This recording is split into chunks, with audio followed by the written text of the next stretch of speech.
شاید آج انہوں نے فیصلہ کر لیا ہے کہ جیسے بھی ہو ہم اپنا حق لے کے رہیں گے کہ یا مسجد اقصی ملے گی یا پھر اپنی زندگی سے ہاتھ دھو بیٹھیں گے۔ پورے عالم اسلام میں اضطراب ہے، ہم بے بس اور مجبور لوگ کیا کر سکتے ہیں ان کے لیے، لیکن دعا مومن کا اسلحہ ہے۔ پورے خلوص کے ساتھ دعا کیجئے گا، اللہ انہیں کامیابیاں نصیب فرمانا اور غاصب یہودیوں کو غارت کر دینا، صہیونیوں کو برباد کر دینا، مسجد اقصی کی آزادی نصیب کرنا۔ یہ بات ذہن میں رکھیے گا کہ القدس ہماری غیرت کا نشان ہے، القدس ہماری عزت کا نشان ہے۔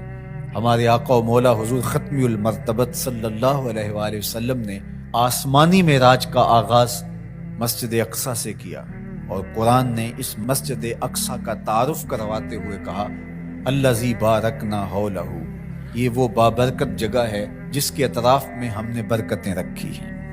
یہ انبیاء کی سرزمین ہے، یہ محبت انوار ہے، یہ ارض شام، فلسطین شام کا ہی حصہ ہے، اردن بھی شام کا حصہ ہے، فلسطین بھی شام کا حصہ ہے، اور سیریا یہ تقسیم کر دیا گیا۔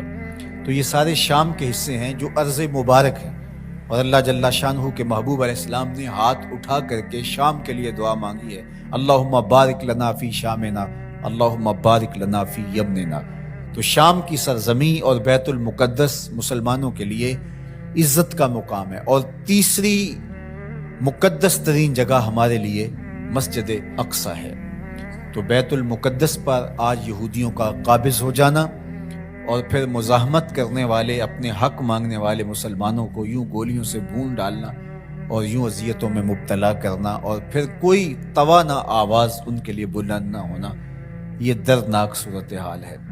شاید آج انہوں نے فیصلہ کر لیا ہے کہ جیسے بھی ہو ہم اپنا حق لے کے رہیں گے کہ یا مسجد اقصی ملے گی یا پھر اپنی زندگی سے ہاتھ دھو بیٹھیں گے۔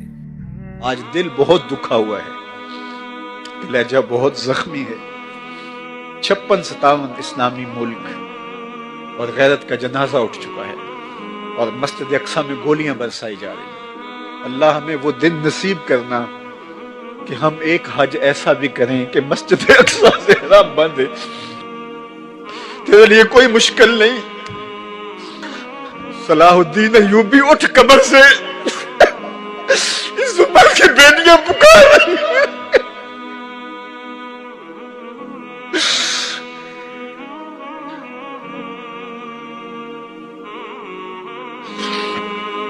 نجدین نبی دا وانگ یتیمہ تے گھر گھر تکے کھاوے، کتوں لبا عمر بہادر بولے نونگا۔ بیت المقدس کو آزادی کی بہاریں عطا کر دے، اللہ قبلہ اول کو آزادی کی بہاریں عطا کر دے۔ اللہ ہماری پیشانیوں کو مسجد اقصی میں سجدے نصیب فرما، اللہ ہماری پیشانیوں کو مسجد اقصی میں سجدے نصیب فرما۔ اللہ بلاد شام کی خیر فرما، شامی مسلمانوں کی مدد، نصرت اور اعانت فرما۔ اللہ ان بچوں کی، ان یتیموں کی نصرت فرما، اللہ ان دکھیوں کے حال پہ رحم فرما۔ اللہ تیرے علاوہ ان کا کوئی نہیں ہے، اپنے کرم سے ان کی مدد فرما۔ اللہ امت کو کھویا ہوا وقار عطا کر دے، اللہ امت کو کھویا ہوا وقار عطا کر دے۔ روہنگیا کے مسلمانوں کی مدد فرما، اللہ بلوچستان میں سیلاب زدہ علاقوں کی خیر فرما۔ اللہ اس لہو لہو امت کی خیر کر دے، زخم زخم امت کی خیر کر دے، بلاد شام کی خیر فرما۔ اللہ مسجد اقصی کو آزادی کی بہاریں عطا کر دے، اللہ یہ پھیلے ہوئے ہاتھ قبول کر دے۔ اللہ وہ خبر بھی ہمارے کان کبھی سن پائیں کہ مسجد اقصی آزادی کی بہاریں دیکھ چکی۔ اللہ مقبوضہ کشمیر کو آزادی کی بہاریں عطا کر دے، وہ وقت نصیب کر دے، وہ لمحے نصیب کر دے کہ اسلام کا جھنڈا سب سے اونچا دیکھیں۔ اللہ اسلام کو فروغ اور بانکپن عطا کر دے، اللہ کرم فرما دے۔